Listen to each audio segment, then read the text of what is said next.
warahmatullahi wabarakatuh. Bismillahirrahmanirrahim. Alhamdulillahirabbil alamin.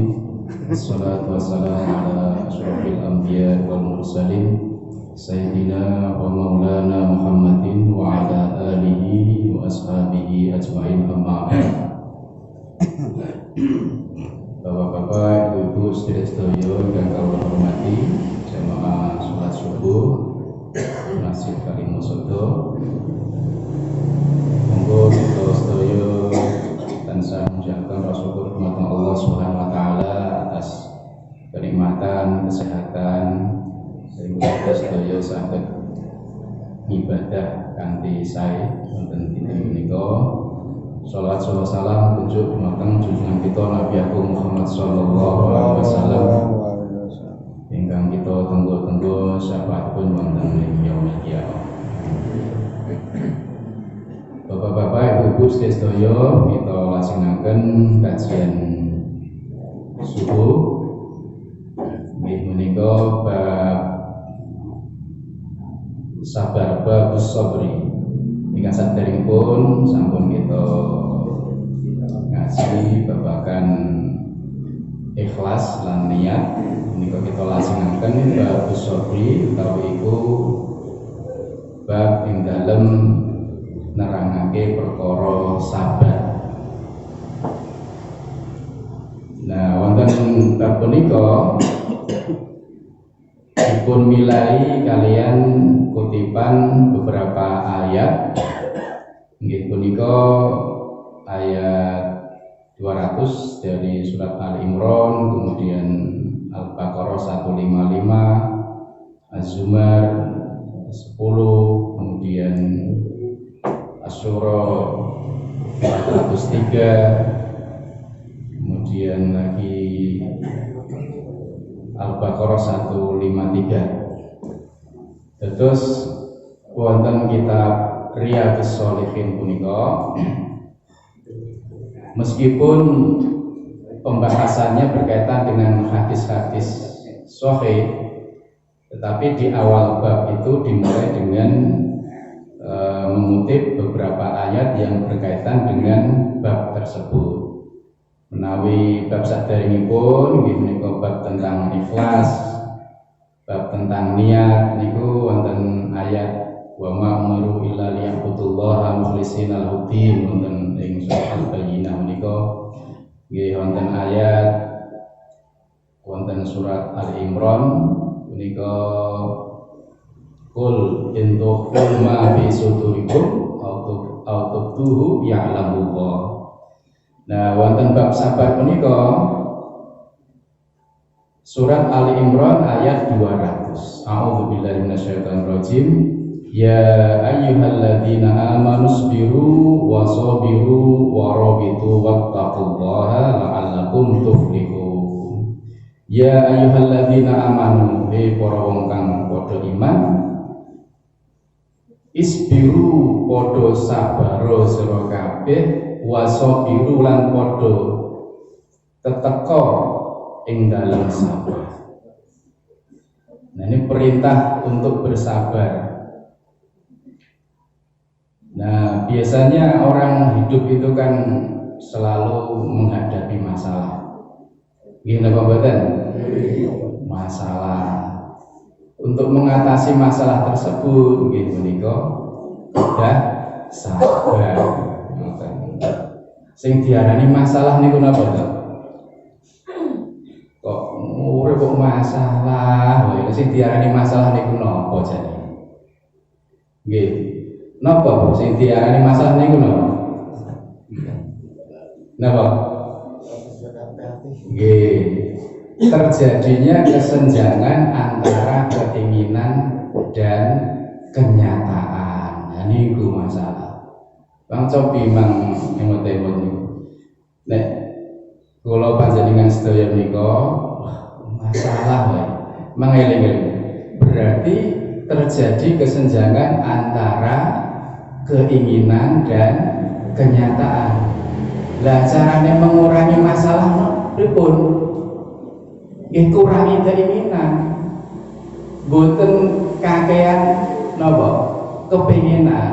mboten kalian angen-angen nek carane uripe mboten kathah masalah. Mang eling-eling niku. Cobi dinten iki gadah masalah napa? Mangkira ngoten. Berarti mboten gaduh antarane kepinginan kalian kenyataan. Randu sepeda motor. Masalah nama mboten? Masalah. Amargi duwe kepengenan sepeda motor. Nek mboten gadah kepengenan gadah sepeda motor, mboten masalah. Ngoten. Mboten gadah mobil. Kanggene tiyang ingkang gadah kepengenan gesang nika kedah gadah mobil. Oh, ini masalah. Oh, masih dikredit ke, masih diutang-utang ke. Karena itu menganggap nggak punya mobil itu masalah dalam hidup. Ketika kita nggak punya keinginan bahwa hidup itu harus punya mobil, bukan masalah, santai mawon. Bukan gadah griya, masalah bukan? Masalah. Tapi bagi orang yang tidak punya keinginan bahwa hidup itu harus punya rumah sendiri, maksudnya ngontrak nggih mboten napa-napa, santai mawon. Enten mboten sing napa niku uripe sing ngontrak terus nggih enjoy mawon nggih, mboten wong terus kemprungsung uripe beban niku dados sing diarani masalah niku terjadinya kesenjangan antara keinginan dan kenyataan. Caranya ngurangi masalah niku mboten kakean angen-angen, mboten kakean kepinginan. Nggih sewajarnya nggih mawon.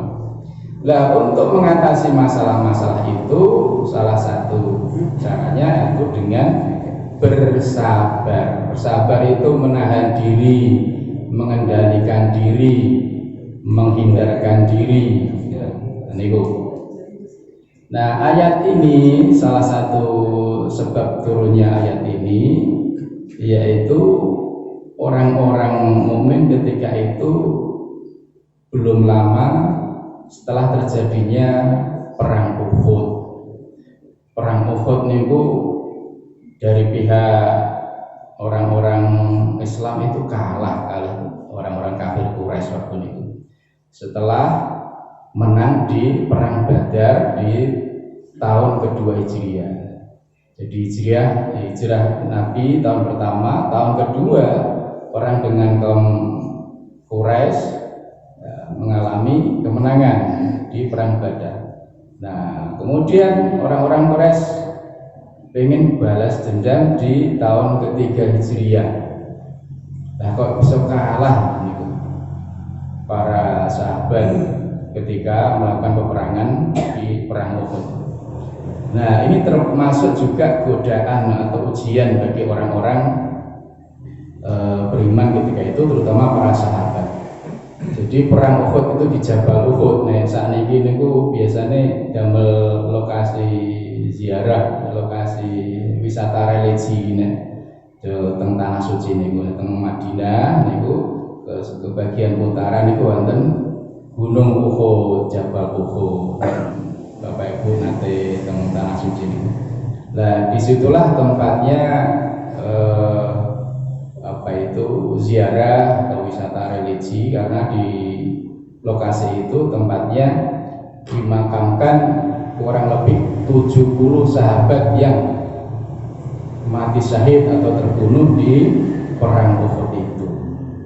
Jadi cerita singkatnya, perang Uhud itu awal mulanya umat Islam sudah mengalami kemenangan. Nah, jadi begitu dianggap peperangan itu selesai, nah para sahabat yang di situ juru pemanah itu dari atas gunung, gunungnya Arab niku cendi-cendi, Pak. Boten kados gunung Merapi, gunung Merbabu, dhuwur niku. Nek kados teng jenisan nggih kados bukit niku. Terus dikira niku pun rampung peperangan ini, pun langsung medun mengambil harta rampasan. Jebule kaum kafir Quraisy niku boten melarikan diri tapi muter gunung. Begitu para sahabat turun ngambil harta rampasan langsung naik niki.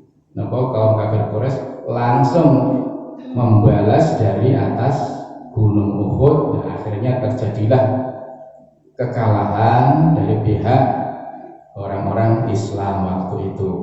Maka terbunuhlah kira-kira 70 sahabat di perang Uhud. Nah, itu ada lokasinya yang bersejarah di Jabal Uhud, biasanya untuk ziarah. Isbiru wasobiru. Jadi ini supaya kita bersabar dalam kondisi apapun.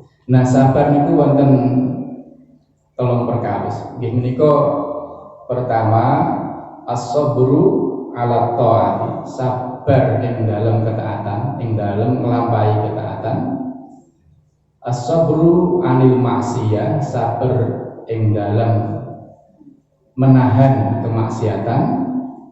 Yang nomor 3 nggih menika as-sabru alal musibah, sabar ing dalem napa menghadapi musibah.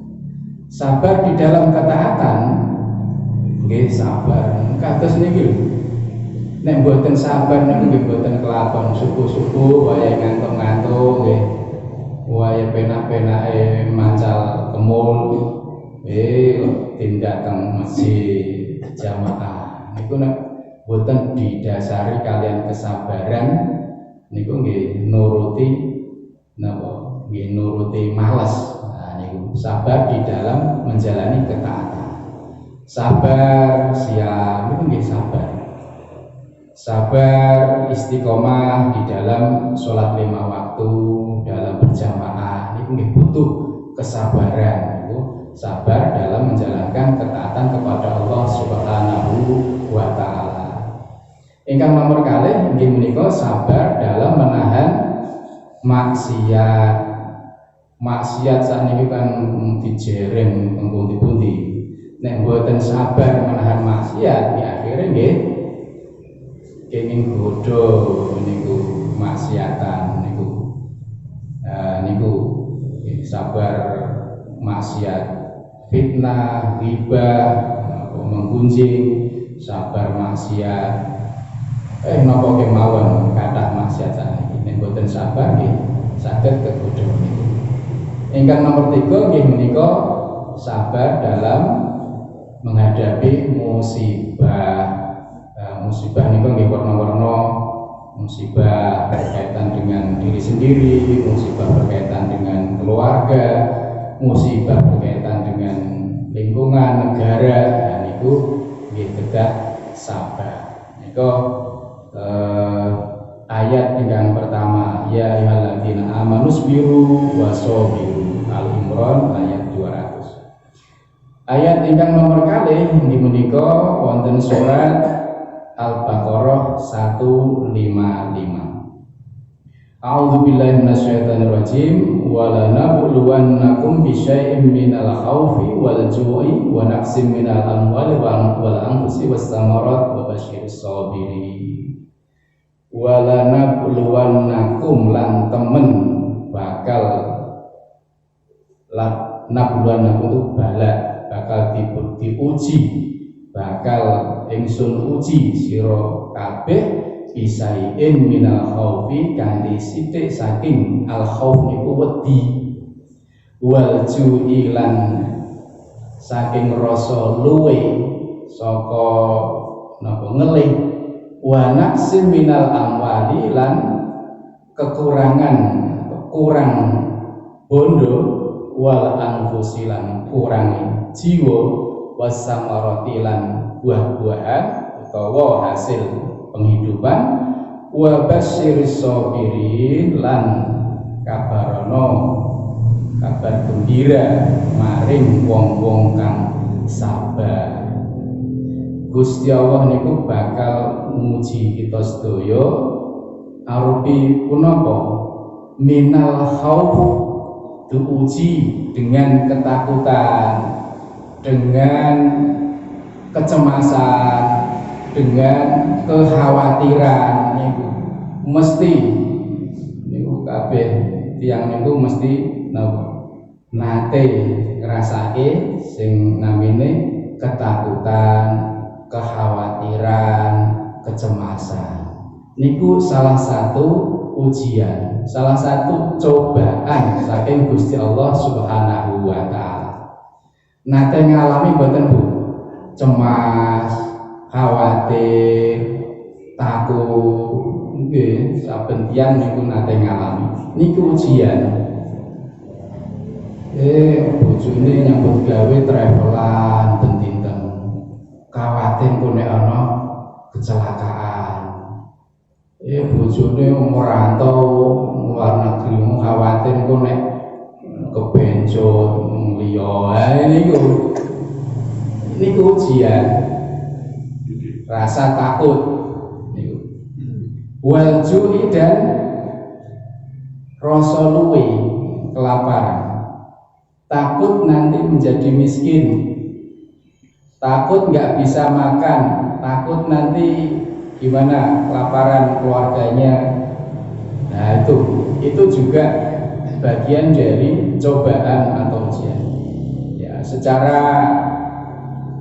lingkup kecil dalam keluarga, kalau secara nasional takut nanti ekonominya tidak baik-baik saja. Misalnya kan nambah niku usum demo niku lho. Oh, ekonomi piye iki wah. Karena rasa takut akan masa depan nanti nek napa ekonomine mboten sae niku. Wa naqsim minal amwal lan kekurangan bondo. Kekurangan bondo niku nggih saged kemawon mbok menawa nyambut damele seret, mbok menawa usahane bangkrut, nggih niku. Itu juga bagian daripada ujian. Wira swasta saniki kan mboten menentu. Nah niku. Nek pegawai ngono ben sasi pun rutin nggih. Nek wira swasta lak nggih mboten mesti. Sok kadang nggih lancar, sok kadang nggih seret, sok kadang nggih mboten asal napa-napa. Nah, ini bagian daripada bala atau ujian dari Allah Subhanahu wa taala. Wa naqsim minal amwali wal anfusi. Tadi kekurangan harta dan juga berkurangnya jiwa. Berkurangnya jiwa itu bisa saja anggota keluarga kita berkurang. Entah karena meninggal atau kena musibah itu juga bagian dari cobaan. Jenenge ajal itu kan mboten pandang usia nggih. Nggih usia lagi remaja dipundhut nggih wonten. Usia 50-an dipundhut nggih wonten. Nggih kepengine ngoten nggih usia sudah lanjut. Tapi kan niku nggih mboten saged. Ini termasuk wa naqsin minal amwali wal anfusi. Itu juga bagian dari cobaan atau ujian dari Allah Subhanahu wa taala. Lagi wonten menawi Bapak Ibu sedereke ingkang sampun kapundhut tapi dalam usia muda. Wonten. Ini bagian dari niki.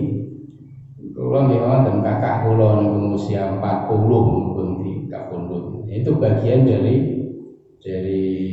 ujian dari Allah Subhanahu wa taala supaya kita supaya sabar.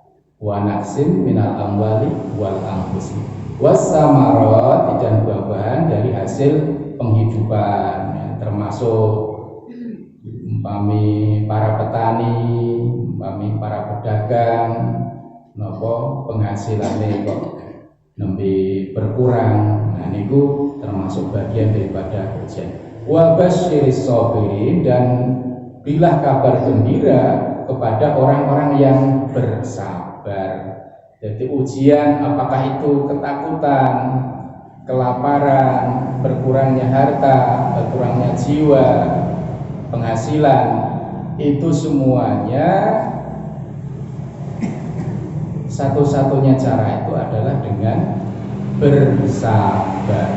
Kabar gembira bagi orang-orang yang bersabar. Oh, semeneh kula panjenengan sami. Nabi niku nggih diuji niki ketakutan, ya, kelaparan, berkurangnya harta, berkurangnya jiwa.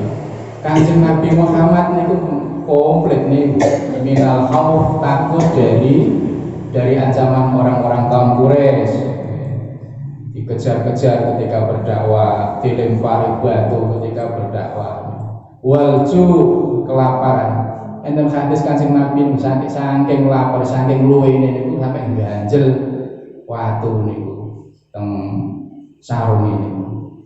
Walju wa nafsi minal amwal, berkurangnya harta, meninggalkan harta benda untuk berhijrah dari Mekah ke Madinah.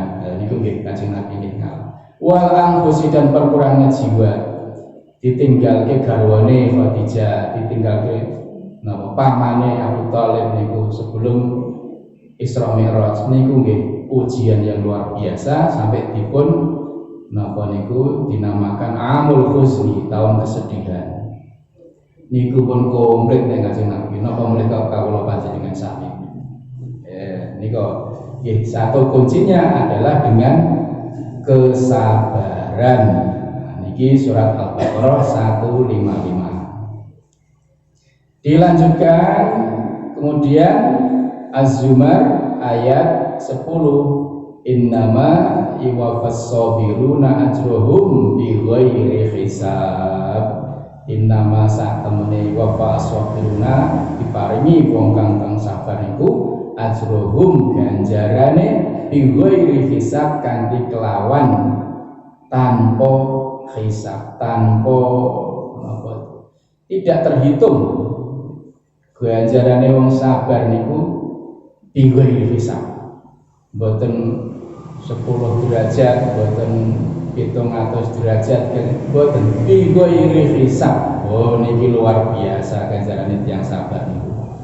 Mila menawi kawula panjenengan sedaya kok ngalami musibah, ngalami masalah, nggih menika kedah sabar.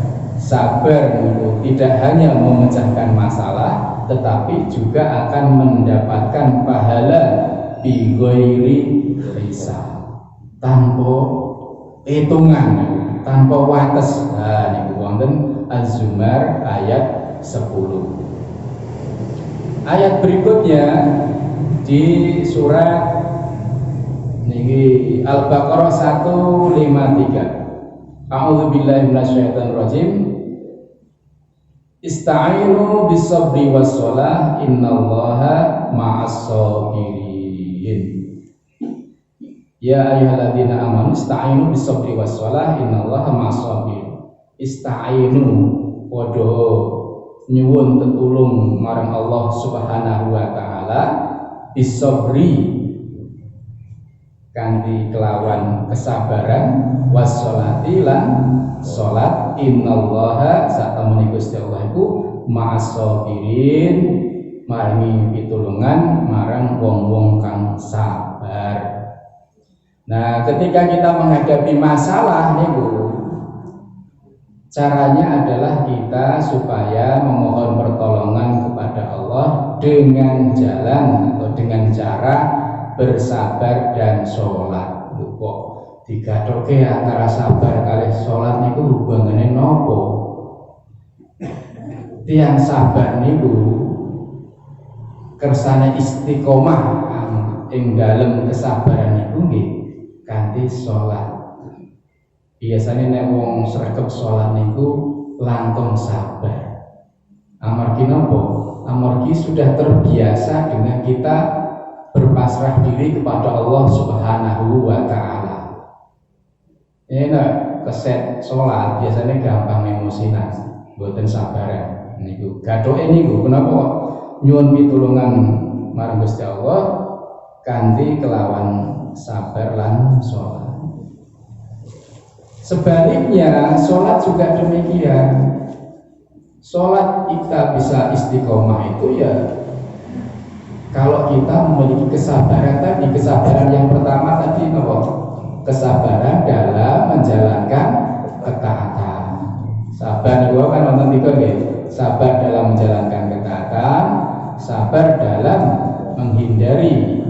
kemaksiatan dan sabar dalam menghadapi musibah. Ketika kita istiqomah di dalam sholat, itu artinya kita juga dalam menjalankan kesabaran, sabar di dalam menjalankan ketaatan kepada Allah Subhanahu wa ta'ala. Innallaha ma'as sabirin. Itu. Kemudian ayat yang berikutnya, ya. Nah, ini banyak sekali ayat sebenarnya berkaitan dengan sabar. Wal ayatu fil amri bis sabri wa bayni fadlihi kasiratan ma'rufah. Wal ayatu utawi pira-pira ayat fil amri bisabri ing dalem perintah kesabaran, perkara kesabaran, wa bayani fadlihi lan nerangake fadilahe kesabaran ku kasiratun akeh ma'rufatun kan pun dipun maklumi. Punika. Nah, ini kutipan beberapa ayat berkaitan dengan perkara sabar. Nah, sudah masuk berikutnya adalah hadis yang pertama. Hadis yang pertama, ini setengah hadis di mawon. Wa an Abi Malik bin Al-Haris bin Asim Al-Asy'ari qala Rasulullah sallallahu alaihi wasallam at-tuhuru syatrul iman walhamdulillahi tamla'ul mizan wa subhanallah walhamdulillahi tamla'ani aw tamla'u ma bainas samawati wal ard was-salatu nurun was-sadaqatu burhanun was-sabru diya'un wal qur'anu hujjatun laka aw 'alaika kullun nasi yabdu fa ba'i'u nafsahu fa mu'tiquha aw mu'tiquha. Rahu Imam Muslim. Hadis yang pertama ini yang diriwayatkan oleh Imam Muslim. Rasulullah SAW bersabda, at-tahuru syatrul iman, bahwa sesuci itu adalah, atau bersuci atau taharah itu adalah sebagian daripada iman. Kenapa Pak taharah itu sebagian daripada iman, syatrul iman? Karena kita ketika beribadah, sholat itu kalau tidak dimulai dengan taharah dulu kan nggak mungkin sah sholatnya. Maka taharah itu adalah sebagian daripada iman. Jadi iman itu ada dua hal, yaitu dalam rangka menghilangkan sesuatu, dan yang kedua dalam rangka menjalankan sesuatu. Salah satu menghilangkan sesuatu itu adalah menghilangkan najis, menghilangkan hadas, itu dengan cara toharoh. Ya, ada hadas besar, hadas kecil. Nah, itu dengan cara toharoh. Hadas kecil ya dengan cara berwudu, hadas besar dengan cara ya mandi. Nah, ini kok wajib atau mandi besar. Ini disebutkan dalam hadis itu adalah sebagian daripada iman. Nah, kemudian keimanan yang berikutnya adalah dalam rangka menjalankan perintah, yaitu perintah sholat. Kalau tadi menghilangkan atau dengan cara taharah, yaitu menghilangkan hadas dan najis, yang dalam rangka menjalankan yaitu dengan menjalankan sholat. Walhamdulillahi tamla'ul mizan, dan alhamdulillah yaitu melafalkan alhamdulillah itu akan memenuhi timbangan nanti ketika hisab. Hamdalah itu supaya kita istiqomah ya, melanggengkan untuk mengucapkan alhamdulillah. Ini bagian daripada syukur bil lisan. Ini meskipun ringan, tapi sebenarnya ini adalah tamla'u al-mizan, ya, itu akan bisa memenuhi timbangan ketika nanti dihisab. Wa subhanallah walhamdulillah tamla'ani atau tamla'u ma bainas samawati wal ardh. Bahkan lafal alhamdulillah, ya, subhanallah walhamdulillah itu akan memenuhi di antara langit dan bumi. Ini luar biasa. Ya, supaya kita memperbanyak zikir dengan subhanallah dan alhamdulillah setiap hari. Wassolatu nurun, dan sholat itu adalah cahaya. Wassodaqatu burhanun, dan sedekah itu adalah sebagai bukti, ya, bukti ketaatan kita kepada Allah Subhanahu wa taala. Wasabru diyaun, dan sabar. Nah, ini kenapa hadis ini dikutip babagan perkara mengenai sabar menika amargi wonten wasabru diyaun, dan sabar itu sebagai cahaya yang menerangi di dalam kehidupan kita sehari-hari. Dia cahaya. Wal Qur'an hujjatun laka aw alaika, dan Al-Qur'an itu sebagai hujjah bagi kamu semuanya dalam rangka ketaatan kepada Allah Subhanahu wa taala. Tentu ketika kita membaca Al-Qur'an, maka supaya kita setiap hari entah 1 lembar, 2 lembar, itu supaya membiasakan diri untuk membaca Al-Qur'an. Bisa setelah maghrib atau setelah subuh, atau bisa kapan saja ketika sempat, supaya setiap hari diluangkan waktu untuk membaca Al-Qur'an. Ini karena wal Qur'anu hujjatun laka. Kalau kita benar-benar melaksanakan tadi, membaca Al-Qur'an, atau sebaliknya aw alaika, atau justru sebaliknya akan mencelakakan kita karena kita nggak pernah membaca Al-Qur'an, tidak pernah menjalankan isi Al-Qur'an, itu akan sebaliknya.